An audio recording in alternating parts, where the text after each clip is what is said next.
Good evening, everyone. Good evening and, well, good afternoon if you're elsewhere, and good night and all that nonsense. Let's just celebrate. Let's celebrate. We're all still alive. How are you all doing? Yeah, it's good to be alive. I thought I'd be deconstructed into small parts of a mushroom cloud at this point. And amazingly, I've been given another couple of weeks, as have we all. Seriously, the only thing that would be left would be my Canon 814 auto zoom. That would pretty much survive a holocaust, a nuclear holocaust. But the only thing left would be sitting on a pile of ash. Those things are built like brick shite houses. Who's in the room? Barry Steinlacher, this side towards screen. Old radios. Jose Marine. Hello, everyone. And hello, everyone else who's just watching and not commenting. But welcome to Ben's Camera Show. I'm Ben Slotover, and I will be your host for tonight.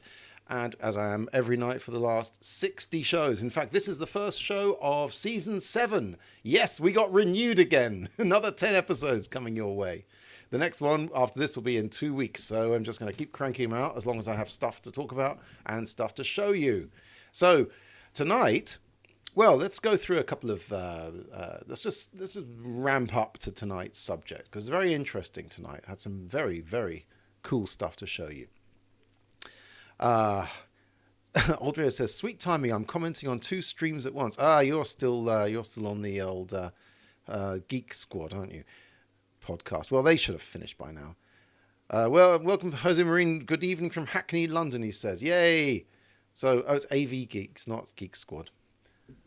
So not too far away from me. I'm just down the suffragette line from you. Well, or is it the...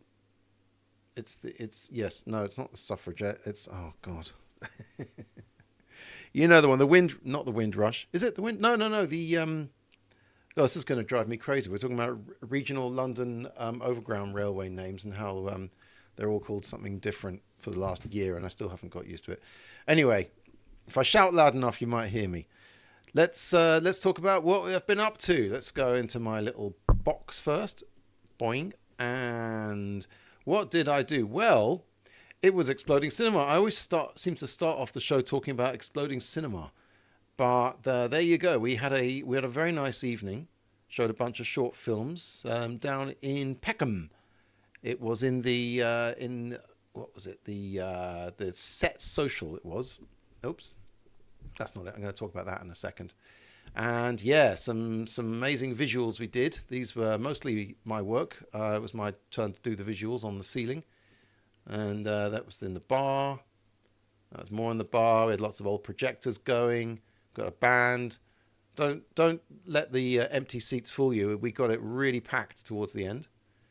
And that was the outside of Set Social. So if you were in London and you want to see some short films with some super cool effects and stuff, then come on down to Exploding Cinema. We are going to be showing our next show on the 22nd of April, of May rather, at the Cinema Museum in London. What else has been going on? Well, I've been asked to write an article for the illustrious Super 8 magazine. Well, I wasn't exactly asked. I kind of asked them if I could write something for them. And I'm very excited that everything tonight we're going to show, I'm going to tell you about, and more will be in a future issue of Super 8 magazine. I've attached the link to the top of the chat and in the description. It's a great magazine run by Jürgen Losau of Click and Sir out of Berlin. It's in German and English, and you can get it online. There we go. And they really are the organ and the mouthpiece of the Super 8 resurgence. And those Germans, they got their stuff together, let me tell you. So anyway, we yes, so at the end of tonight I will plug that again. And if you have any questions during tonight's subject, then just let me know. A quick unfortunate piece of news today I heard, which is my old mate and the guru of Super 8 himself, Mr. Adrian Cousins, has had his YouTube channel removed.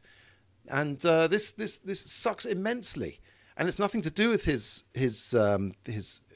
his Super 8 work and his developing and everything, there's some bot has identified something he posted ages ago about, and they say that it's violates the YouTube terms and conditions. And I hope by talking about it, I won't put myself on the YouTube naughty list. Although I'll tell you what, if I have to jump ship, I will. If it gets too bad, I'll find some other means of streaming. So YouTube, come on, give him his channel back, Adrian. He's not dodgy at all. Some bot has gone and messed around with him. Adrian Cousins has got he's still on Instagram, and he does the most amazing things with film and Super 8 and everything else. So, and he's a great guy as well. So so let's I don't know, let's start a campaign to have his YouTube restated. Absolutely ridiculous behavior. Now we are going to talk tonight about something which, let me get back on the big screen for the title bit. Yeah. So we're going to talk about something that I have covered on a few previous shows, but I've never actually put it all in one show together. And tonight I'm going to do that, and I'm going to come up with some new stuff. Well, I have come up with some new stuff. I'm going to show you some new stuff as well. And tonight we're going to talk about getting layers on Super 8.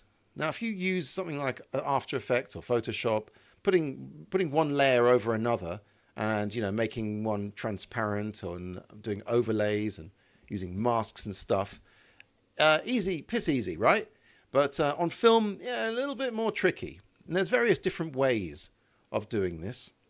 I'm going to go through a few of them tonight, and some of the things you can do with all these methods, and well, it'll become clear. So let's just talk firstly about something that happened in the 26th Schmalfilmtage in Dresden this year, which is kind of the German sort of Super 8 Christmas, I guess you could call it. And that is the old cassetta. I've been calling them cassima, which turns out that you're actually supposed to pronounce it cassetta, which makes a bit more sense. The old Soviet reloadable cartridges have been joined by a new one called the Re 8mm, and it's produced by On 8mm, and Ed Ward came and showed us these new reloadable cartridges, and everyone was very excited about all of that. So as you can see, this is the old one, the cassetta, and this is the new one. All made of metal and CNC and really good materials and everything. But we're not going to talk about the new cassette so much, because I don't actually have one yet. So I'm going to wait until I've got one before I do a show all about this. But what's interesting to note is that reloadable cartridges aren't just for putting a full 50-foot load in and shooting it and then taking it out and putting another 50-foot load in. Reloadable also means rewindable. And that is a big deal with Super 8, because as we all know, Super 8 has a kind of a one-way gearing mechanism that will prevent your film from going the wrong way. Okay? So the deal with these, and you can't sort of rewind, you can't just turn a screw and it'll wind back into the feeder side. You have to take the film out and do it in a changing bag. But the main thing is that once you can shoot the same piece of film multiple times, you can start layering up images on it. I'm going to show you. Well, we're going to start with, let's get in the screen room first. Oh, where am I? Here I am. Yeah, so we're going to start with some of the things you can do to get double images on your Super 8 film. Now, basically it breaks down into two different varieties. There's the multiple exposures, and there's the multiple layers filmed in camera. Now, we'll start with the multiple exposures. So let's start with something like this. Supposing this is the lens of your camera. Let's start the video. And you put some card over one side of it. It's a very rudely fashioned from a tissue box here. Or if you put card over all three sides of it. and then turn it around so you can shoot different portions of your image each time the film goes around. And you need one of these to do that, the cassetta or the other one, and you do this in a changing bag, right? So this is very important that you do not let the light go into it while you're doing this. And then after rewinding it kind of like by hand, I'm like Dr. Octopus here. When you go by hand, you then reload the cartridge and you run it through again. You can do that as many times as you like. And the result of this, with those masks over the lens, is that you can shoot split screen. You can divide the picture up into 2, maybe 3 or 4 different, and here's the result. Very nice. So that's with a half frame. I'm just going to pause right now. I'm going to apologise right now for any dodgy developments you see during this, and I'm not going to apologise again. Okay, can we just take it as read that some of this footage is from the days when I wasn't actually as proficient at developing as I am now. So if you see any blotches or scratches or anything else, just put them out of your mind. You didn't see anything. So yeah, so this is the split screen results. I've done this in a film before. I think I've got a standalone film on this channel, and it looks very nice. It can be, I mean, other than all the crap on the screen. What's on the chat now? No. Radio's on fire. So anyway, so this is. Oh, is there an echo? What? Oh God! This side towards screen. Are you telling me I'm echoing, or is this something else? Maybe this is an echo chamber. I'm just going to assume it's all okay right now. So anyway, so this is the So this is the split screen. You can also do two pictures side by side. But if you think about it, right, this size and this shape of picture is actually quite conducive to vertical viewing on a mobile. So you could feasibly shoot half frame on Super 8, rewind it, shoot the other half, and then you've got double the amount of footage, and it's in vertical format. So there's a lot you can do there. The 2 cameras have 2 sound sources. Are you serious? Am I echoing? Am I going to have to stop and just listen? The other half, and then you've got. Oh my God! It is echoing. Okay, let's sort that out. Oh bugger! Oh dear! What have I done? Oh, I know what it is. I think I know what it is. It's the top cam. There we go. That's done it. It's when I've got a new top camera, and it had its own microphone, and it was picking me up. Now it should be fine. Okay, so let's talk about that. Well, let's go back slightly in case you didn't hear me. So yeah, so you can do split screen, you can do double frame, and you can do quarter frame, and all of that. Now, this is an interesting question to ask you all. If you're doing that manual rewinding here of your film, how do you know in the changing bag where your pass started? How do you know that? How do you know where to actually start filming? Well, here's how you do it. Is that before you put your film in the changing bag, I'm going to show you something pretty cool here. Here we go. Yes. So before you put the film in the changing bag, you want to start it at the same place each time, right? So what you do is this is actually a little scalpel and a pen. You take a little nick out of one sprocket hole. There we go, like that. Now you don't do it up here because that's where your claw is pulling the film down. So if you put it here, it's all right. So you put a little nick there, and every time you're putting the film back into the cartridge in the changing bag, just feel for this. You can feel it along the edge, and then you can assemble the cartridge so that that's in the same place each time you start filming. So that's a kind of a tactile edit point. Anyway, so yes, that's how you do that. And that, let me get back to this now. I'm assuming the echo has fixed itself. Well, I fixed it. So anyway, yes. So go back here. So that's split screen. What else can we do? Well, what have we got else? Okay, right. Now, here we go. This is something else. I'm going to let me from the past talk about this first. Oh, where am I gone? Here we are. And what I'm going to do is I'm going to just play this, because here's another thing you can do if you can rewind your film and expose multiple times, is that you can use the masking effects to assign your different pictures to different places on the screen. Okay? This will all become clear right now. My idea was to create a shot where it looked a bit like an alien in Little Flying Saucer is flying around the streets of London.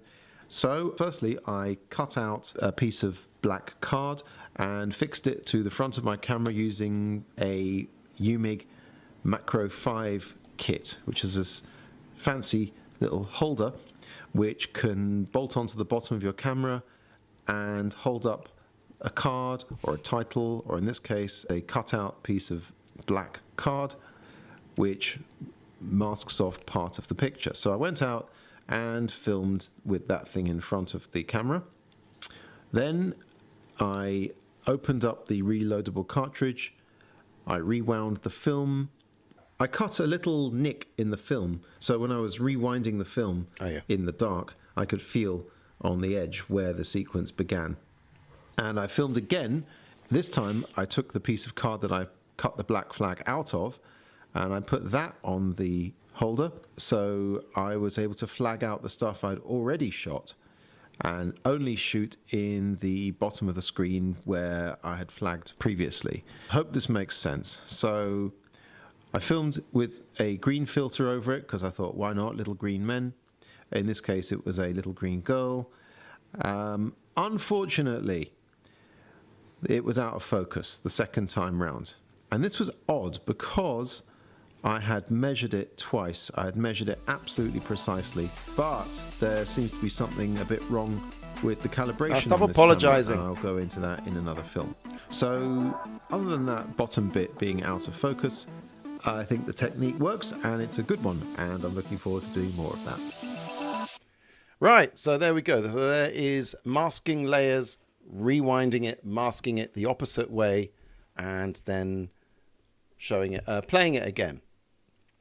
It is cool. Thank you, old radios. Yes. So what we've got to do now is I'm going to take a little diversion. Yes, I am. I'm going to take a little diversion because, well, we get a couple of diversion. We're going to divert back into standard 8 now, because the thing about all these Super 8 rewinding methods, they're a big pain in the bum, but doing it on standard 8 and doing it on single 8 is actually very easy. In fact, some cameras have mechanisms to basically wind the film forward and backwards. So you can just go back and forth, shoot as many passes as you like. So here's some done. Here's some done with that. What have we got? So I used. Here we go. Right. Yes. So you see, this can be done inadvertently as well as intentionally. And here's some footage. I've shown you this before, but it was shot by my grandparents in 1960. They took the Queen Mary, evidently, to New York, and there's my grandpa right there walking down, and they double exposed the film, unfortunately, by accident. Yeah, it actually turned out looking pretty cool, but it wasn't intentional. So this could be done on standard 8. As you can see, it can be done so easily that it can be done inadvertently. But we're going to see what happens when you do it on purpose. Now here is some titles I did on standard 8 using the real Queen Mary. Yes, it was 1960. That thing was still going across the Atlantic. So here's something I did on standard 8 on my Canon 512. Multiple passes, and I filmed. Basically, this is filming words I wrote on a laptop screen, going in and out, and some in and out of focus, and some nice standard 8 cameras. Did this obviously for exploding. The only thing you got to watch with regular 8. Yeah, double exploding. Yeah, double exploding, double exposing. Yeah. So if you do it on purpose, you actually can come up with some pretty cool effects like that. That's a digital picture, a digital title at the front. But the rest of it is all done with intentional double exposure. And now I'm going to do it on some 500T with the same camera, the standard 8 camera. And I made a black background. And that's just my test subject, the dead unicorn. And I filmed that with, I lit that with a slide projector, which has a nice hard-edged light. Doesn't spill onto the black background, as you can see there. And I filmed it using the Canon. Let's see the camera. Come on, there's the beauty. These are great. These are great standard 8 cameras, probably some of the best. Last one that Canon made. And you can run it forwards and backwards. You can do multiple passes. Great fun. All right, let's look at the view through there. Yes, we get the idea. And what did I shoot the second time? So what I did is I cut out a mask, and we're going to be seeing these masks a bit more today. This is a sort of a head and shoulders shaped mask. And for the second layer that I filmed to go on top of the filmed layer, I generated some visuals using a Vectrex video game, and I put the mask on top of it there, so that when I filmed that layer, it had a convenient kind of head and shoulders missing, which there we go. Which was the idea is that's gonna go over the top of the previous thing I filmed. You can also film with various colored filters here. So this video game comes with a colored filter. Vectrex, yes, old radios.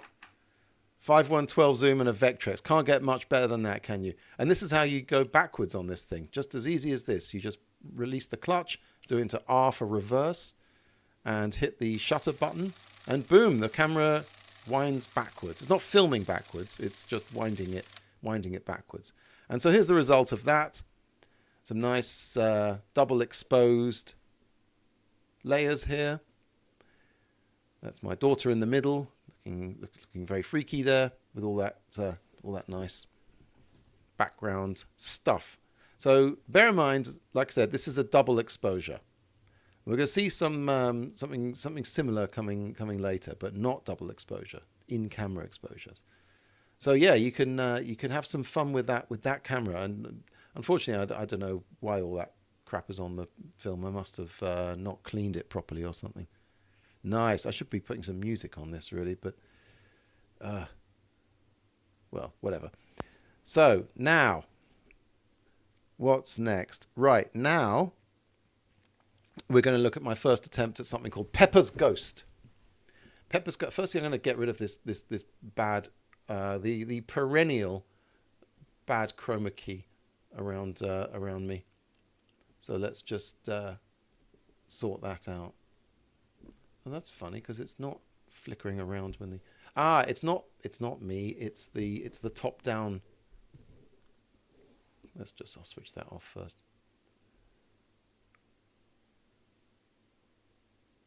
There we go. That's better. All right. Old Radio says, I want to use my fiber optic lamp thingy. Yeah, go for it. You know, it's amazing what we can get exposed on Super 8. So anyway, this is my first attempt at Pepper's Ghost. What is Pepper's Ghost? Pepper's Ghost is basically a way of using a piece of glass to reflect a projection or another figure over whatever it is you're filming. So in this case, I'm back projecting onto, that's actually a piece of grey plastic bag. You'll see I actually got better at producing a back projection surface. But when that's on the back projector, what you see on the glass is a transparent reflection of what you're projecting. And then if you line the camera up, then you can get both of those things, your subject behind the glass and your reflection on the glass, in shot at the same time. And that's basically how Pepper's Ghost works. So what we're going to do is I'm going to show you of something I made to achieve that a bit better. Oh yeah, so here's some more, just some more examples of how that looks. Nice. I mean, this was just shot through the viewfinder of the camera, and we'll see some of that on Super 8 a bit later. So this was just some tests. My long-suffering wife there, sitting in for me. And in a second, I will show you the Pepper's Ghost Mark II. Yeah, let's do it from here. So, oh, you have an overhead. Ooh, nice. Yeah, the thing is, it's better to use a projector than just reflect a laptop screen, because you really need something as bright as possible. This is the Pepper's Ghost angle reflector frame, an angle frame I'd call it, which is basically half of it. Let's get my hands back on here. Half of it is a frame. Well, I've actually got the thing right here, but the picture's not quite big enough to show you. So let's just show you on here. So I got two frames, picture frames with some horrible art in them from a charity shop. They're identical frames. That's the main thing. And I took away the art and the backing and took everything out of this one, and I just taped some white shower curtain to it. And on this side, I took away everything except for the glass, right? And in the middle here, I secured it with some tape, so that basically what the tape does is it works as a kind of an ad hoc hinge. So the thing opens out like that. You can adjust the angle. You've got the glass on this side. You've got the projection surface on this side. So it's a very nice, it stands up by itself. And here's the idea, is that you get the projection surface facing the projector projects onto it, the camera shoots through the glass but overlays the picture on there, and there's a little graphic to show you exactly what I'm talking about. Now, so I think I've made this point well enough now. I will just, this is so annoying me, I'm going to get that sparkle off me because I don't need it.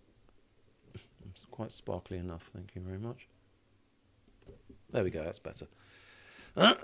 Right. Now, once you've got something like this set up, you are going to have some fun. Here's a picture which looked amazing. And that's a goldfish on a black background. This is just video I found online. And the goldfish swimming around on this side really looked like it was in front of old Franklin Roosevelt there. In fact, let's see some video of how this turned out. Firstly, of course, I shot this on 50D. I only had 8 feet of 50D, and because of the reloadable cartridges, I was able to load it into a cartridge, and I had to test to see whether my developer and whether the film was all working. So I did a little test strip of some developing times. We're learning everything today. This was at 3 minutes. Whoa, oops. Whoa. Hang on, where is it? I'll just pause it. There we go. So that's at 3 minutes. This is an undeveloped picture. You can see all the blue cast and everything. Very low contrast. This is at 5 minutes. Bit better. By the way, these aren't official times for developing ECN2 because my ECN2 had been in the fridge for like 3 months, so it needed a bit longer. And 7 minutes. Yeah, much better. 7 minutes. So that looked like the right developing time to do. Oh, Old Radio says, I got something like this meant as a cheap telecine for aiming a camcorder to do a transfer of home movies. Like the telecine box. This is going to work out. Yeah, I didn't think of that, using one of those telecine boxes. Yeah, give that a try. Tell us how that worked out. So here's the results. Using 50D, using the angle frame, this thing. And I've done it at a very wide range of f-stops, because 50D needs a lot of light, and you don't get an awful lot of light doing this. So it's at f1.4, bit much. 2.8, excuse me, looks okay. 4, starting, that's about the edge of how much you can expose it. 5.6, yeah, now it's looking a bit murky. And these were taken on the Canon 814 XLS single frame. So this was at like 1/40th of a second. Now, they all look a bit dark to me. So what I did is I put them into my Bolia. This is with the sun filter on, because I mean, 50D is supposed to have the sun filter off, but I just tried one round of exposures with the sun filter on. Doesn't look too bad, actually. It's a little bit more yellowish, but still a little bit underexposed, I'd say, the whole thing. So the Bolia has the facility to film at very, very low frame rates, at like 2 frames a second, which is what I did this on. So suddenly we're giving it lots and lots of light. 2 frames a second is, I think, 1/7 of a second per frame, which is like incredibly long time for Super 8. Usually it's like 1/40th, 1/50th, kind of something like that. So yeah, f1.4, a little bit over. What else we got? These can't all be f1. For f2, not bad. Not bad at all. f4, yeah. Now you see it's getting a little bit more clear here, because the lower aperture is making things a bit less fuzzy. And then as we go into, f5.6, yeah, that's over the edge. Now, of course, 5.6 might work if you're using 200T, and you might even get away with f8 if you're using 500T. And I have shot using 200T, with a good scan, it looks amazing. So that's 2 frames a second with the ZM4. This is using the angle frame. And here we are at 4 frames a second. Nice. There's our results right there, the ZM4. 4 frames a second at 4 frames at f2.8 and let's go and look at those again. So f4, 2 frames a second. This might be the one. Or maybe the next one is the one. Oh, here's 5.6 looks good. Yeah, not too bad. So wait a minute. So here we have. The good thing about the 50D is that it's so fine, such fine grain. So yeah, so this is ZM4. So it's f4 4 frames a second. That's pretty good. I think we got a usable one there. We got some more motion than 2 frames a second as well. And at 8 frames a second, motion's smoother. Yeah, maybe f2 at 8 frames a second. And finally, this is the Canon, 9 frames a second, f2.8. Pretty good. At 9 frames a second. There we go. So we have possible exposures, and there's a bit of a problem with the focus, which I will get into later. It's not so much a problem. It's just the fact that let me show you.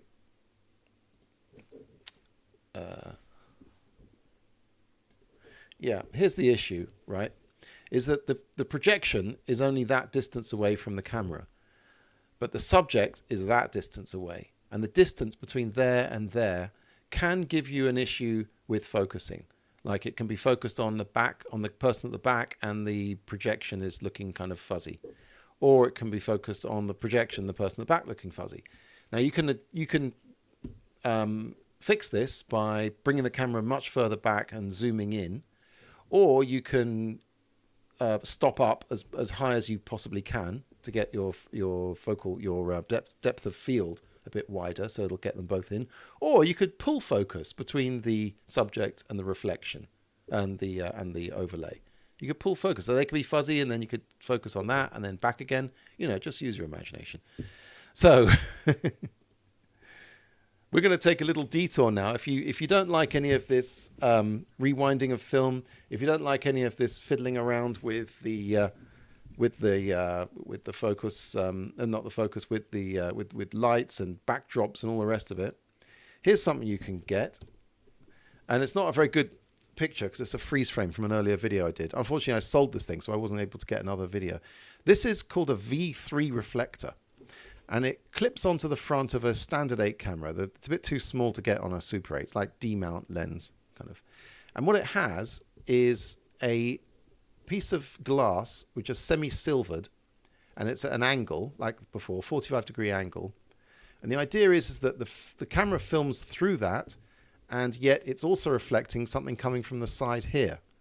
So you've got basically a live image of what's in front of you and what's on one side of you. You get that? So the camera's filming through here. That's a viewport on top. And your second image is coming through here. Same principle, really, as the Pepper's Ghost. But it's going to be live pictures. Now, so should we see how that looks? We shall. Oh, yeah, the cat. Of course. Yeah, so you'll see in a minute.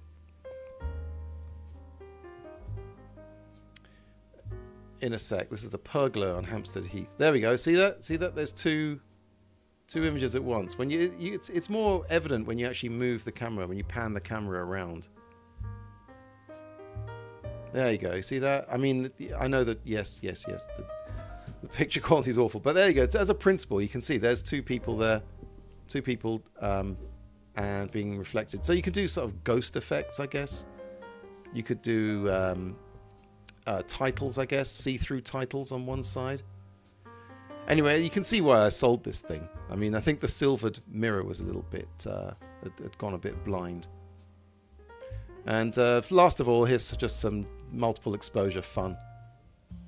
Locked down the camera, exposed a few times back and forth. It's on standard 8. Very nice. So, what have we got next? Well, okay, after that little interlude, we're going back into the studio. Old Rio says, you may have inspired me, Ben. Go for it, mate. Show me what you got. So, yes, we're going to go back into the studio because we're going to look at this stuff. Oh, God. We're going to look at this stuff. Which is bulb mode. Yeah. You need some long exposures and some bright lights and some tight, closed up f-stops to really make this work.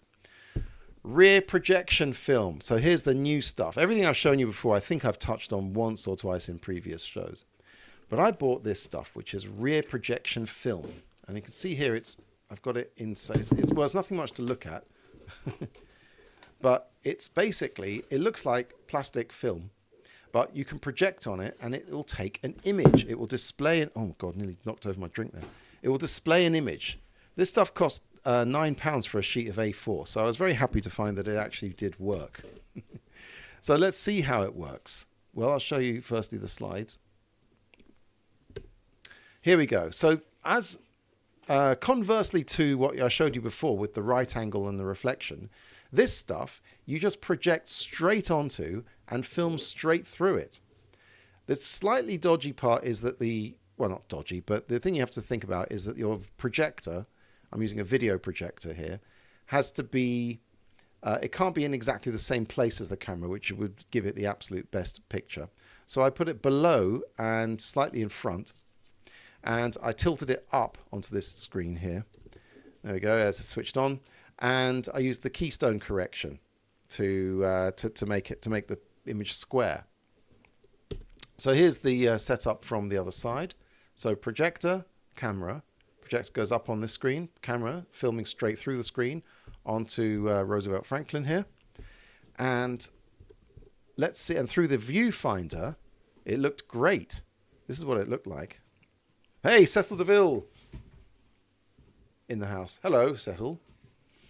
So yes, it looked amazing. So this is also with the projection film. So I thought, well, I'm going to have to see how this looks on Super 8 because I might have found a system which actually works better, has a brighter and clearer picture than the old glass and shower curtain device. So let's have a look, see how that turned out. Yeah, enough of that. That was fun, but for another time maybe. Yeah, so this is through the viewfinder, looking through that clear projection film. Nice. Look how much clearer it is. And there's better contrast as well. I think we got something here. Let's have a look at it with a different effect there. Nice. This is just stuff from the internet. Python script fixers. I wish I could buy a camera. Well, damn, nothing's stopping you. You know, look out for good deals. That's all I can say. So here's how that looked on Super 8. So f8. Oh no. Okay. So this is the Canon single frame. Yeah. The exposure time is not quite long enough on single frame. That's like 1/40th. It's not getting quite enough light there. And when you stop down, it just gets dark, too dark very quickly. So what do we do? Ah, the ZM4 at 4 frames a second. F2.8. Well, that's not this bit. It jammed a bit here, so discount this. But that's not bad. 4 frames a second, and let's see, F2.8. But I think when we get down to 2 frames a second, it really starts to pop. So that's all those different F8, F16. Forget about that. Why did I even try? There we go. So ZM4 projection film, F1.4, not quite. 2 frames a second. Let's go up. Let's pop it up to f2.8. There, very nice. I think we might have it there. Maybe 2.8, maybe 4 at 2 frames a second. Yeah, there we go. F4, 2 frames a second. I know a lot of cameras don't do exposures that long. Try and borrow one. Don't borrow mine. Someone broke mine once. So this is the Bolia 4008 ZM4, looking very nice here. 2 frames a second at f4, and the rear projection film. 5.6, it even doesn't look too bad. F8, yeah, we're getting into dim territory here now. F16. And you remember when I showed you this, cutting out the old mask here? Well, Python Script Fee says, have you got a good recommend for a camera? Yeah, Sankyo ES44XL. Brilliant camera, very versatile, good for beginners, doesn't cost much, has lots of functions, seems to be quite reliable. I've got 2 of them and neither of them ever broke. Yeah, get one of them. Old Rio says, I'm Bolio-less.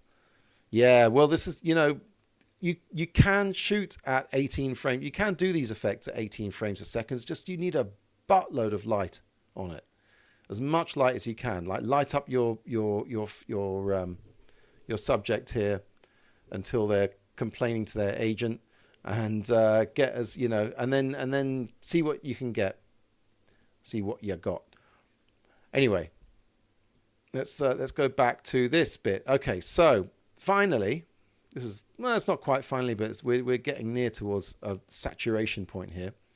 You can bring back the masks again. Remember what I said about the masks? So you can put the mask against the projection. Okay, so wait a minute, so this is without it. Here's the idea, right?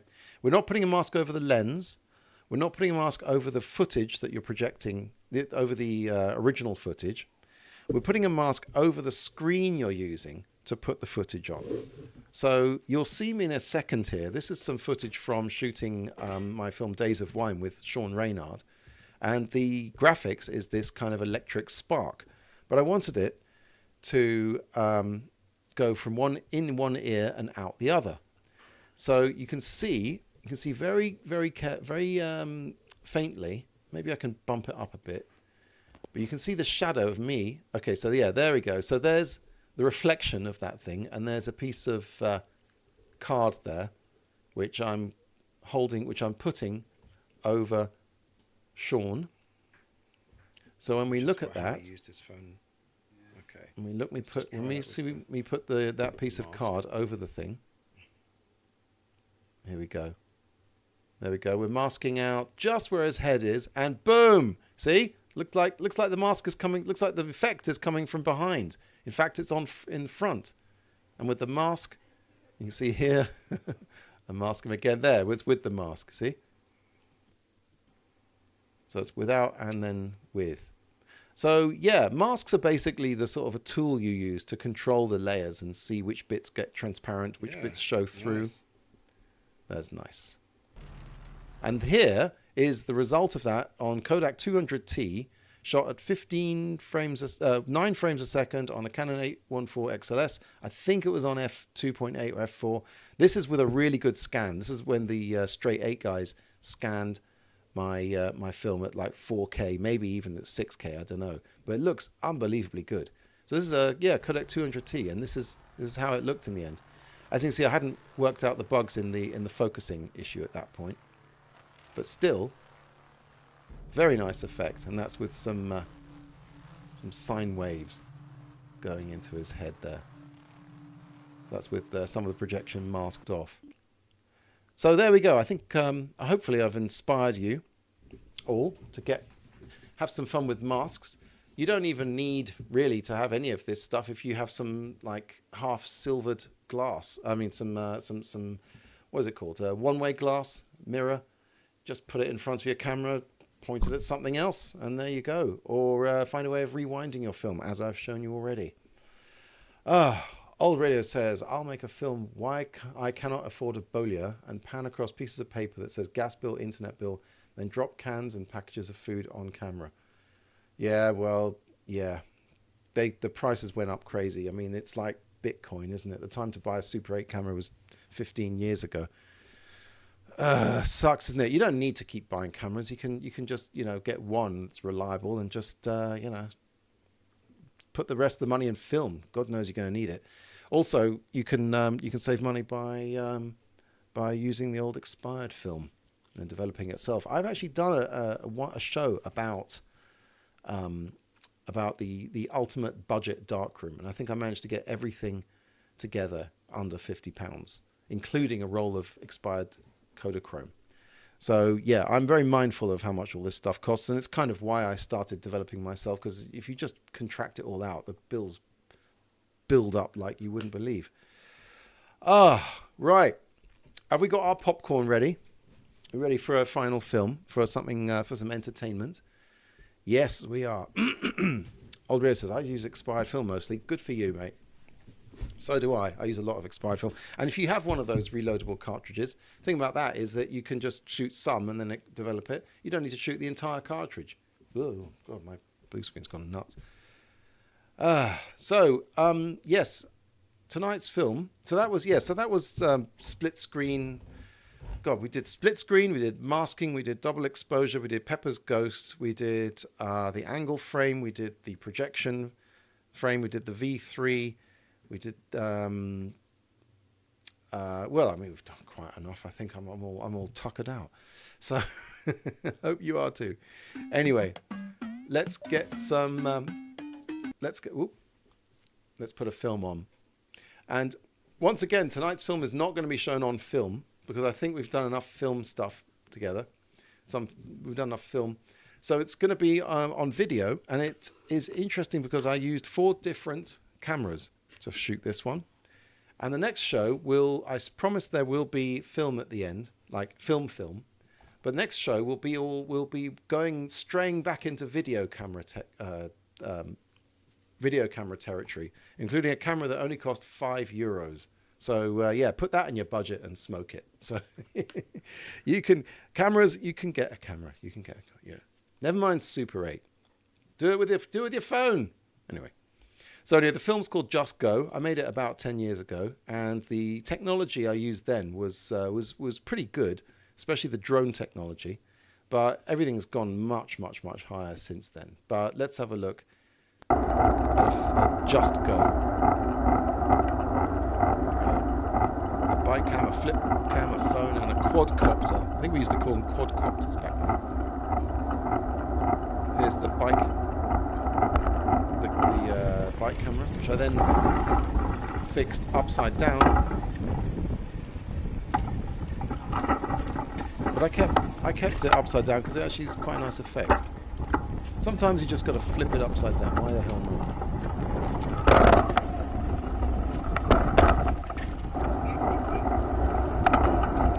Next time, Shuftan process, says Niccolo Beretti. I'll have to look that one up. 1970 ABC 330. Is that an old video camera? Sounds like it. 1970? That must be in black and white. It's the kind of thing Elvis was using. No, he used RCA. So the bike. It goes on a bit. Oldest cam I have on the works. Well, I got one from 1936. Top that, mate. I got one that was in World War II, I think.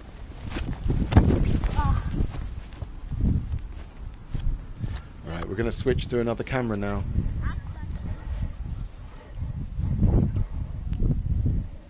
What have we found? It's an ABC 3200. Hey!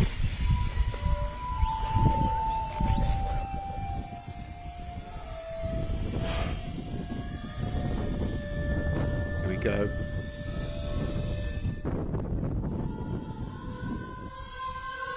I know everyone's got a drone these days, but this blew our minds back in the day. Oh, old radio's got a 1925 9.5mm Pathé. All right, you beat me, mate. Who's got the oldest camera? I've got an Edward Muybridge. Hey, Zaz Vlad is in the town. Is in the house. How you doing, Vlad? We're just looking at an old film I made ages ago with was then cutting edge. Ah, a bit of time lapse. Who doesn't like that?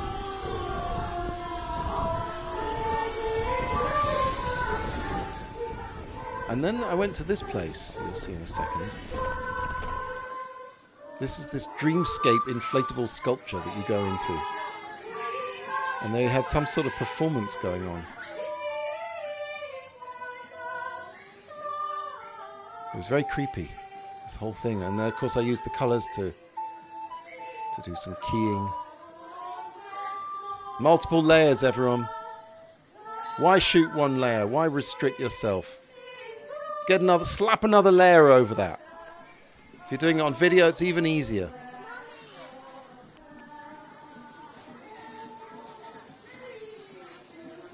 Oh, Vlad's doing all right. That's good to know.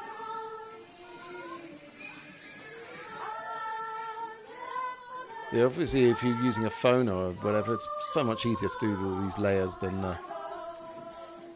before, than with film. Oops. It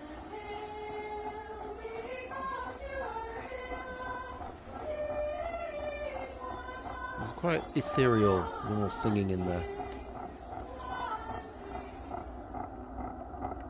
Nice. That was Just Go. 2014. Oh my God, that was a long time ago. 12 years ago. Holy moly. Well, how about that? Well, everyone, I think I've run out of stuff on this subject to show you. But I will be back in a couple of weeks. That's right, 2 weeks. But have a look out for the... there we go. Let's get that off. Get me off and get the... Oh, gosh, now I'm showing all sorts of stuff which I didn't mean to. Here we go. Yes, keep a lookout for Super 8 magazine, and everything I've talked about tonight will be laid out in a much more orderly fashion in my article in the upcoming issue of Super 8 magazine. And even if you don't want to read my article because you've heard me talk about it all now, by all means, get the magazine. They've got cool stuff going on in every single issue. So... That's coming out, I think, every couple of months that comes out. And the link is right there on the top of the comments. Right, everyone. I'm going to love you and leave you. That was the end of Camera Show's first episode of Season 7. As you can see, I'm still working out the bugs. And... Next week I'll be off. I'm out of town, but in 2 weeks I'll be back with some old video cameras. Yeah, we're going to take a break from all this Super 8, one of which cost €5. So don't come at me in the comments about how expensive all this stuff is. I will not hear these excuses. Yes, Super 8's expensive. There's a way around it. It's called video. Old video. Yes, hopefully old videos will be tuning in. I think for that show, Old Radios, you're going to have to just change your username. Thanks for tuning in, everyone. Barry, thanks. Whoever Picknet is, thank you too. And yeah, it was a little bit hectic tonight. I was up against it till the last minute, but I hope I got across everything I meant to. And I'm sorry about the echo before. I'll now know not to that. In fact, should we bring the echo back just to show you that I've got a handle on it? Echo, us, and them. Okay, well, that's enough of that. Good night, everyone. See you in a couple of weeks. And yeah, tune into my Instagram. I'm always if you can't get enough of what stuff I do, I'm putting stuff up on Instagram every so often. Niccolo Beretti? Are you the one who was at Dresden last year? Oh, maybe it's a different Niccolo. Anyway, good night, everyone. Thanks for tuning in, and I'll see you in 2 weeks.